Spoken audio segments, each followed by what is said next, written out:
ഞാൻ പറഞ്ഞല്ലോ, എൻ്റെ ഈ ജീവിതകാലത്തിനുള്ളിൽ ഈ രാജ്യത്തിന് വേണ്ടിയിട്ട്, ജനങ്ങൾക്ക് വേണ്ടിയിട്ട് എന്തെങ്കിലും ചെയ്യുന്നുള്ളതാണ് എൻ്റെ ഒരു ഇൻറ്റൻഷൻ. അതിൽ പാർട്ടി ഉണ്ടാക്കണമെന്നോ അങ്ങനെ ഒന്നും തീരുമാനിച്ചിട്ട് പാർട്ടി യുക്കും ഒക്കെ തന്നെ.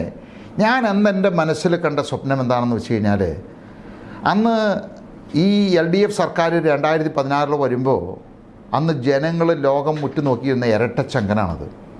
കാരണം ഇന്ന് കേരളത്തിലൊരു മാറ്റം കൊണ്ടുവരണമെങ്കിൽ പിണറായി വിജയൻ എന്നുള്ള വ്യക്തിക്ക് മാത്രമേ സാധിക്കൂ, കമ്മ്യൂണിസ്റ്റ് പാർട്ടിക്കല്ല, എന്നുള്ള വ്യക്തിക്ക് സാധിക്കൂ എന്നുള്ളത് എല്ലാവരും പാടിപ്പുകഴ്ത്തിയതാണ്. ഞാനും അദ്ദേഹത്തെ എനിക്ക് 2004 മുതൽ അറിയാം. അദ്ദേഹത്തിൻ്റെ ശക്തിയും അദ്ദേഹത്തിൻ്റെ ആ നടപ്പിലാക്കാനായിട്ടുള്ള കഴിവൊക്കെ എനിക്കറിയാം. അപ്പോൾ ഞാൻ വിചാരിച്ചു, എനിക്ക് ചെയ്യാൻ പറ്റാത്ത, കാരണം ഞാൻ നാളെ ഈ രാജ്യത്തിൻ്റെ ഇതിൽ ഒരു ഇലക്ഷൻ നേരിട്ട് അധികാരം ഏറ്റെടുത്ത് നടപ്പിലാക്കുന്നതിൽ ഏറ്റവും ഈസി ആയിട്ടുള്ള മെത്തേഡാണ് വേറെ എൻ്റെ കഴിവുകൾ ഞാൻ ഉദ്ദേശിക്കുന്ന രീതിയിൽ ഈ രാജ്യത്തെ മാറ്റിയെടുക്കാൻ പറ്റുവാണെങ്കിൽ, വേറെ ആൾ കൂടി മാറ്റിയെടുക്കാൻ പറ്റുകയാണെങ്കിൽ അതാണ് നല്ലതെന്ന് വിചാരിച്ചാണ് അദ്ദേഹത്തിൻ്റെ കൂടെ കൂടിയെന്നുള്ളത് മാത്രമല്ല, കഴിഞ്ഞ 5 വർഷം ഇപ്പോൾ പറഞ്ഞാൽ ശരി അധികം പറ്റായി പോകും, കേരള സർക്കാർ നടപ്പിലാക്കിയ ഇൻഡസ്ട്രി ആയിക്കോട്ടെ, കൃഷി പോളിസി ആയിക്കോട്ടെ, കേരളത്തിൽ നടപ്പിലാക്കിയ പോളിസികൾ 90% എൻ്റെ ബ്രെയിനാണ്. അല്ലാന്ന് പുള്ളി പറയില്ല. ഞാൻ എഴുതി അടിച്ചു കൊടുത്തിരിക്കുന്ന സാധനങ്ങളാണ് പുള്ളി വായിച്ചിരിക്കുന്നത്. ഇപ്പോൾ നമ്മുടെ ഈ വിശപ്പ് രഹിത ഇത് എൻ്റെ ക്രിയേറ്റീവാണ്. സ്കൂളുകളുടെ, അതായത് ഹൈടെക് സ്കൂളുകൾ എൻ്റെ ക്രിയേറ്റീവ്നെസ്സാണ്. ഹോട്ടൽസ്, എല്ലാ പെട്രോൾ ബങ്കുകളിലും ടോയ്ലറ്റുകൾ, അതായത് വഴിയോര വിശ്രമ കേന്ദ്രങ്ങൾ എൻ്റെ ഇത് ഞാൻ പറയുന്നതല്ല, ഇതെല്ലാം പ്രിൻ്റഡ് ഫോമിൽ ഞാൻ അടിച്ചു കൊടുത്തിരിക്കുന്നതാണത്. കൃഷി സംബന്ധമായിട്ട് എല്ലാവർക്കും, അതായത് 1 വർഷം 80 ലക്ഷം. ഇനി ഇത് കൂടാതെ അദ്ദേഹം നടപ്പിലാക്കാത്ത ഒട്ടനവധി കാര്യങ്ങളുണ്ട് ഞാൻ കൊടുത്ത പല കാര്യങ്ങളിലും. കാരണം രാഷ്ട്രീയ എതിർപ്പുണ്ടാവുമെന്ന് വിചാരിച്ചുകൊണ്ട്. അപ്പോൾ 5 വർഷം കേരളത്തിൽ നടപ്പിലാക്കിയ എല്ലാ കാര്യങ്ങളും ഞാൻ, അതുകൊണ്ടാണല്ലോ ഞാൻ പറഞ്ഞതനുസരിച്ച് പുള്ളി ഗ്ലോബൽ ഇൻവെസ്റ്റ്മെൻറ്റ് കൊണ്ടുവന്നത്. അത് ഞാനാണ് ക്രിയേറ്റ് ചെയ്തത്. കാരണം ഇവിടെ ഇൻഡസ്ട്രി കൊണ്ടുവരണം, പോളിസികൾ മാറ്റി എഴുതണം, ആളുകൾക്ക് ഇൻസെൻറ്റീവ് കൊടുക്കണം. കാരണം ഇതിൻ്റെ ABCD ഈ ഉദ്യോഗസ്ഥന്മാർക്കോ രാഷ്ട്രീയക്കാർക്കോ അറിയില്ല. ഞാനാണ് അതിൻ്റെ കംപ്ലീറ്റ് ആയിട്ട് പോളിസി ഉണ്ടാക്കിയും പുള്ളി അന്ന് വായിച്ചതും ഞാൻ എഴുതി കൊടുത്തതാണ് വായിച്ചത്. പിണറായി വിജയനുമായിട്ട് വ്യക്തിപരമായി അടുപ്പമുള്ള വളരെ ചുരുക്കം ആളുകളേ ഉള്ളൂ. അങ്ങനെയുള്ള ചുരുക്കം ആളുകളിൽ ഒരാളായിരുന്നു സാബു ജേക്കബ്. ഇനി നിങ്ങൾ തമ്മിൽ ഇപ്പോൾ എന്താണ്? അല്ല, അതിലെന്താണെന്ന് വെച്ച് കഴിഞ്ഞാൽ, ഇവിടെയൊക്കെ ഞങ്ങൾ രാഷ്ട്രീയം മാറ്റിവെച്ചിട്ടാണ് ഞങ്ങൾ സംസാരിച്ചു കൊണ്ടിരുന്നത്. പക്ഷേ കഴിഞ്ഞ നിയമസഭാ തെരഞ്ഞെടുപ്പിൽ വന്നപ്പോൾ രാഷ്ട്രീയപരമായിട്ടുള്ള ഒരു രീതിയിൽ അവരുടെ പാർട്ടിയും എന്നെ കണ്ടു എന്നുള്ളതാണ്. അപ്പോൾ പഞ്ചായത്തിൽ ഞങ്ങൾ മത്സരിച്ചു, അതിനുശേഷവും മത്സരിച്ചു. അവിടെയൊന്നും രാഷ്ട്രീയപരമായിട്ട് ഞങ്ങൾ കണ്ടിരുന്നു. ഞങ്ങൾ വ്യക്തിപരമായിട്ടുള്ള താല്പര്യത്തിലാണ് ഞാൻ ചെയ്തുകൊണ്ടിരുന്നത്. ഞാൻ രാഷ്ട്രീയപരമായിട്ട് കമ്മ്യൂണിസ്റ്റുകാരനായതുകൊണ്ടല്ല ഈ 5 വർഷം കൂടെ നിന്നത്. കാരണം എൻ്റെ കഴിവും എൻ്റെ എനർജിയും നാടിന് വേണ്ടിയിട്ട് വേറൊരാൾ കൂടി ഉപയോഗിക്കുക എന്നുള്ളൊരു ഉദ്ദേശം അതിലുണ്ടായിരുന്നത്. അതുകൊണ്ടാണ് ഞാൻ 5 വർഷം വർക്ക് ചെയ്തിരുന്നത്, അതിനുവേണ്ടി പോളിസികൾ ഉണ്ടാക്കിയത്. അതുണ്ടാക്കി കൊടുത്ത് ഇലക്ഷൻ വന്നു കഴിഞ്ഞപ്പോൾ ഈ പാർട്ടിക്കാർ, അദ്ദേഹത്തിൻ്റെ പാർട്ടിക്കാർ എന്നെ ആക്രമിക്കാൻ തുടങ്ങി. അതിനുശേഷം ജൂൺ മാസം മുതൽ എന്നെ കണ്ടിന്യൂസ് ആയിട്ട് റെയ്ഡ് ചെയ്യാൻ തുടങ്ങി. ആ റെയ്ഡ് തുടങ്ങിയപ്പോഴും ഒരിക്കലും പുള്ളിക്ക് അതിൽ പങ്കില്ല. പക്ഷേ പുള്ളി വളരെ മൗനമായിട്ട് നിന്ന് അതിനെ അനുകൂലിച്ചു എന്നുള്ളതാണത്. അപ്പോൾ അത്രമാത്രം അടുപ്പത്തിലിരിക്കുന്ന ഒരാൾക്ക് പറയാം, വേണ്ട, അവരവരുടെ വഴിക്ക് പോകട്ടെ, കാരണം അവരെ ഉപദ്രവിച്ചിട്ടില്ല, പിന്നെ എന്തിനാ എന്നെ ഉപദ്രവിക്കണത്? അപ്പോൾ ആ ഒരു രാഷ്ട്രീയ അജണ്ട അവരുടെ പാർട്ടിക്കാരും ചില മന്ത്രിമാരും MLA-മാരും കൂടി ആസൂത്രണം ചെയ്ത് നടപ്പിലാക്കിയപ്പോൾ പുള്ളിക്ക് നോ എന്ന് പറയാതെ മാറി നിന്നതാണ് പുള്ളിയെ നിന്ന് എന്നെ അകറ്റിയത്. ഞാൻ അതിന് ശേഷം, അതായത് ഈ കഴിഞ്ഞ നിയമസഭാ തെരഞ്ഞെടുപ്പിന് ശേഷം ഞങ്ങൾ തമ്മിൽ ഒരു കമ്മ്യൂണിക്കേഷനും ഇല്ല.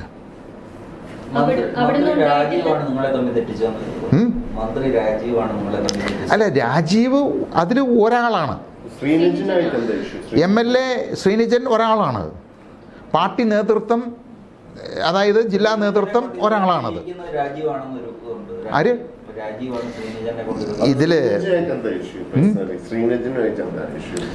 ശ്രീനിജനെ സംബന്ധിച്ച് ഞാൻ പറയുകയാണെന്നുണ്ടെങ്കിൽ, നമുക്ക് ഒരാൾക്ക് പ്രതീക്ഷിക്കാതെ ലോട്ടറി അടിക്കാമെന്ന് വിചാരിക്കാം. അപ്പോൾ ഒന്നുമില്ലാത്തവന് ഒരു സുപ്രഭാതത്തിൽ വലിയൊരു ലോട്ടറി അടിക്കുക അപ്രതീക്ഷിതമായിട്ട്.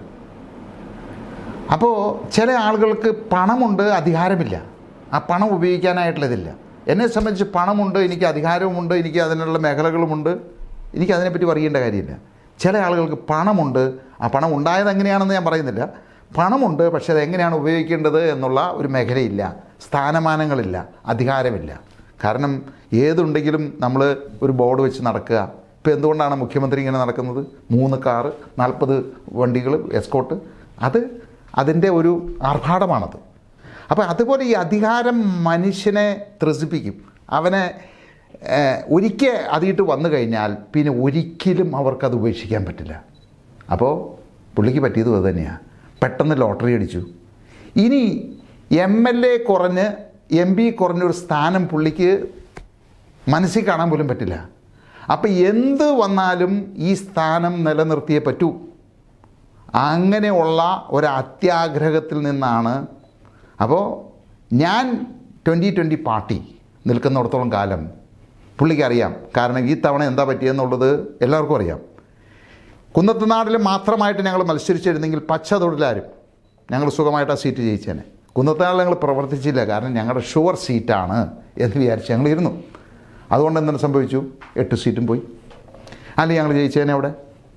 അപ്പോൾ ഞങ്ങളത് ശരിക്ക് പ്രവർത്തിച്ച് കഴിഞ്ഞാൽ ഒരിക്കലും അവിടെ പച്ചവിടാൻ പറ്റാമെന്നറിയാം. അപ്പോൾ അതിന് പുള്ളി കണ്ട ഏക വഴി എന്നാണ്? 2020 ഇല്ലാതെയാക്കുക. 2020 ഇല്ലാതെയാക്കണമെങ്കിൽ കിറ്റക്സ് ഇല്ലാതെയാവണം. കിറ്റക്സ് ഇല്ലാതായ സാബു ജേക്കബ് ഇല്ല, 2020 ഇല്ല. അതിനുള്ള ആ പരാക്രമമാണ് ആ കാണിച്ചത് മുഴുവൻ. അപ്പോൾ പുള്ളി ഒരു സക്സീഡ് ചെയ്തില്ലേ?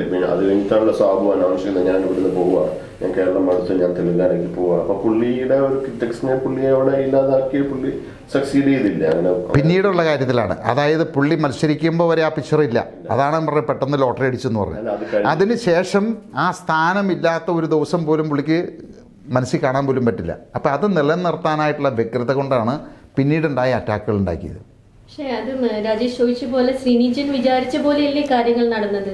അതെ, ഇവിടുന്ന് പോവാന്നുള്ളതാണ്. അല്ല, കിറ്റക്സ് പോയത് കൊണ്ട് 2020 ഇല്ലാതെയാകുമോ അല്ലെങ്കിൽ പ്രസ്ഥാനം സാബു ജേക്കബ് ഇല്ലാതെയാകുന്നില്ലല്ലോ. അത് ശക്തിപ്പെടാനല്ലേ പോകുന്നത്. ഇപ്പോൾ ഞങ്ങൾ 3000 കോടി രൂപയാണ് ഇപ്പോൾ തെലങ്കാനയിൽ ഇൻവെസ്റ്റ് ചെയ്യുന്നത്. ഫെബ്രുവരിയിൽ വാറങ്കലിലുള്ള ഞങ്ങളുടെ യൂണിറ്റ് പ്രൊഡക്ഷൻ ആരംഭിക്കും. അതായത് റെക്കോർഡാണ്, ഇന്ത്യയിൽ തന്നെ ഒരു റെക്കോർഡാണത്. വെറും 15 മാസം കൊണ്ട് ഞാൻ കഴിഞ്ഞ 2021 ജൂണിൽ ആണ് ഈ പ്രശ്നങ്ങളുണ്ടാകുന്നത്. 2021 ആഗസ്റ്റ് 9-ാം തീയതിയാണ് എന്നെ ഫ്ലൈറ്റ് അയച്ച് തെലങ്കാന ഗവൺമെൻറ് ക്ഷണിക്കുന്നത്. ഇന്നിപ്പോൾ നമ്മൾ 2022 നവംബർ മാസമാണത്. എൻ്റെ ഫാക്ടറി റെഡി ആയി കഴിഞ്ഞു. ഒരു സ്ഥലത്ത് പോയിട്ട്, ഒരു പുതിയ സ്ഥലത്ത് പോയിട്ട് 220 ഏക്കർ സ്ഥലത്ത് ലോകത്തിലെ ഏറ്റവും നല്ല ടെക്സ്റ്റൈൽ പാർക്ക്, എല്ലാവരും പറയും ലോകത്തിലെ നമ്പർ 1 എന്നാണെന്ന് പറയും. അത് വന്ന് കണ്ടു കഴിഞ്ഞാൽ അറിയാം. കാരണം ഇനി ഒരു 50 വർഷം കഴിഞ്ഞാലും ഇതിന് സമാനമായിട്ടുള്ളൊരു ഫാക്ടറി ഇന്ത്യയിലല്ല ലോകത്തിലെ ഒരാൾക്ക് ഉണ്ടാക്കാൻ സാധിക്കില്ല. ഇപ്പോഴില്ല, ഇനി ഒരു 50 വർഷത്തേക്ക് ഉണ്ടാക്കാൻ പറ്റില്ല. അതുപോലെയുള്ള ഒരു സ്വപ്ന തുല്യമായിട്ടുള്ള ഒരു ഫാക്ടറി ഞങ്ങൾ അവിടെ കെട്ടിപ്പടുത്തിക്കൊണ്ടിരിക്കുന്നത്. അപ്പോൾ വാറങ്കലിലുള്ള 220 ഏക്കറിൽ അതിൻ്റെ പണികൾ പൂർത്തിയാക്കണം. ഫെബ്രുവരിയിൽ അതിൻ്റെ പ്രൊഡക്ഷൻ സ്റ്റാർട്ട് ചെയ്യും. അത് കിറ്റക്സ് അപ്പേരൽ പാർക്ക് എന്ന് പറഞ്ഞിട്ട് ലിസ്റ്റഡ് എൻറ്റിറ്റി 30% ഇൻവെസ്റ്റ്മെൻ്റ് ഉണ്ട്. അത് കൂടാതെ ബാക്കിയോ അടുത്ത ഫാക്ടറി എന്ന് പറയുന്നത് ഞങ്ങൾ ഹൈദരാബാദിൽ 250 ഏക്കർ എനിക്ക് തന്നിട്ടുണ്ട്. ആ 250 ഏക്കറിൽ അതിപ്പോൾ സ്ഥലം ഏറ്റെടുത്തു, ഡെവലിംഗ് തുടങ്ങുന്നു. കൃത്യം 1 വർഷത്തിനുള്ളിൽ, അതായത് 2024 ഫെബ്രുവരിയിൽ അതും ഞങ്ങൾ സ്റ്റാർട്ട് ചെയ്യും. ഇപ്പോഴാണ് അത് ഏറ്റെടുത്തിരിക്കുന്നത്. അപ്പോൾ അതിൻ്റെ കുറച്ച് അക്വിസിഷനൊക്കെ നടന്നുകൊണ്ടിരിക്കുകയായിരുന്നു. അപ്പോൾ അത് ഏറ്റെടുത്ത് കഴിഞ്ഞാൽ അപ്പോൾ 2 ഫാക്ടറിയും കൂടി ഞങ്ങൾ ഞാൻ അന്ന് അവിടെ ചെന്ന് ഇറങ്ങിയപ്പോൾ 1000 കോടി രൂപയുടെ നിക്ഷേപമാണെന്ന് കമ്മിറ്റ് ചെയ്തത്. പിന്നീട് അത് 2400 കോടിയായിട്ട് ഉയർന്നു. 1200 കോടി രൂപ വാറങ്കലിലും 1200 കോടി രൂപ ഹൈദരാബാദും. ഇപ്പോൾ അത് 3000 കോടിയായിട്ട് ഉയർന്നിരിക്കുകയാണ്. ഇനി ഒരു 200 ഏക്കർ കൂടി അദ്ദേഹം ഇപ്പോൾ റെഡിയാക്കി വെച്ചിരിക്കുക എനിക്ക് തരാൻ വേണ്ടിയിട്ട്. അപ്പോൾ നമ്മളൊരാളെ ഇവിടുന്ന് കൊണ്ടുപോയി അവിടെ ചെന്നിട്ട് ഒരു അല്ലല്ല, ഫാക്ടറിയില്ല നമ്മൾ കൺസ്ട്രക്ട് ചെയ്യുക, ലാൻഡാണ് തന്നിരിക്കുന്നവർ. നമ്മുടെ റിക്വയർമെൻറ്റ് അനുസരിച്ച് ചെയ്യുകയാണത്. അതായത് ഇന്ന് ലോകത്തിലുള്ള എല്ലാ സാങ്കേതിക വിദ്യകളും ഇതിനേക്കാൾ ബെറ്റർ ആയിട്ടുള്ളൊരു ടെക്നോളജി ഇല്ല. ഏറ്റവും മോഡേൺ ആയിട്ടുള്ള എക്യുപ്മെൻറ്റ്സ്, ഇതിന് മോഡേൺ ആയിട്ടുള്ളൊരു എക്യുപ്മെൻറ്റ്സ് ഇല്ല. ഏറ്റവും മോഡേൺ ആയിട്ടുള്ള ബിൽഡിംഗ് ഇന്ന് ഇന്ത്യയിൽ തന്നെ ഏറ്റവും വലിയൊരു ചരിത്ര സംഭവമാണ്. അതായത് ഈ 2 ഫാക്ടറിയും കൂടി കൂടിയിട്ട് 65 ലക്ഷം സ്ക്വയർ ഫീറ്റാണ് വരുന്നത്. ഈ 65 ലക്ഷം സ്ക്വയർ ഫീറ്റ് ബിൽഡിംഗ് ഞങ്ങൾ ദുബായിൽ നിന്ന് ഇമ്പോർട്ട് ചെയ്യുക. ഇന്ത്യയിലെ ആദ്യത്തെ സംഭവമാണത്. Pre fabricated building 100% export oriented ആണ്. ഇതേ ഞങ്ങളുടെ ഇപ്പോൾ ഈ വാറങ്കലിൽ വരുന്ന ഫാക്ടറി ഓൾമോസ്റ്റ് സോൾഡ് ഔട്ട്. ആ, ഒരു ഫാക്ടറി ഒരു കമ്പനി തന്നെ എടുക്കാനുള്ളൊരു എഗ്രിമെൻറ്റിലാണ് ഞങ്ങളിപ്പോൾ പോയിക്കൊണ്ടിരിക്കുന്നത്. അതായത് ആ എൻറ്റയർ പ്രൊഡക്ഷൻ $220 മില്യൺ വരും റഫ്ലി. അത് ഒരു കസ്റ്റമർ തന്നെ എടുക്കാനായിട്ടുള്ളൊരു എഗ്രിമെൻ്റ് ഞങ്ങൾ വെക്കാൻ പോകുന്നത്. ഇത് ഈ തെലങ്കാന ഗവൺമെൻറ് പറയുന്നത് ഫൈബർ ടു കിഡ്സ് വെയർ ഇതാണെന്ന് പറഞ്ഞപ്പോൾ നമ്മൾ കർഷകരിൽ നിന്ന് നേരിട്ട് കോട്ടൺ വാങ്ങുകയാണോ? അതാണ് ഞങ്ങൾ ചെയ്യാൻ പോകുന്നത്. അവരിൽ നിന്ന് കോട്ടൺ വാങ്ങി ആ കോട്ടണിൽ നിന്ന് ഫിനിഷ് വരെ ഞങ്ങൾ കൊണ്ടുവരിക. ഒരു ദിവസം ഞങ്ങൾക്ക് 120 ടൺ കോട്ടൺ വേണം. ഒരു ദിവസമായി പറഞ്ഞ് ഒരു ദിവസം 120 ടൺ കോട്ടൺ വേണം.